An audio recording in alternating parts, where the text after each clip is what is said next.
بسم اللہ الرحمن الرحیم۔ ناظرین کرام، ہم بچپن سے ایک کہاوت سنتے آئے ہیں کہ کسی گھر میں چور آتے ہیں تو پہلی رات کنکریاں اندر پھینک کر بھاگ جاتے ہیں۔ گھر والے اٹھ کر دیکھتے ہیں تو کوئی نہیں ہوتا۔ دوسری رات چوروں کی طرف سے اس عمل کو پھر دہرایا جاتا ہے۔ پھر گھر والے دیکھتے ہیں تو کوئی نہیں ہوتا۔ کچھ دن یہ عمل ہوتا رہتا ہے۔ پھر ایک رات گھر والے کنکریوں کی آواز سن کر بھی سوئے رہتے ہیں کہ شاید بلی ہوگی، اور اس رات چور گھر کا صفایا کر جاتے ہیں۔ ناظرین کرام، عدالتوں کی طرف سے قادیانیوں کو ریلیف دینے کے حالیہ کچھ واقعات سے ظاہر ہو رہا ہے کہ چور کنکریاں مار رہے ہیں۔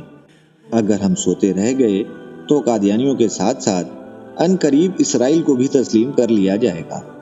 لہٰذا براہ کرم جاگتے رہیں، کیونکہ دین کے دشمن طاق میں ہیں۔ اللہ پاک ہمیں ان فتنہ پرست طاقتوں سے محفوظ فرمائے اور ہمارے ایمان کی حفاظت فرمائے، آمین۔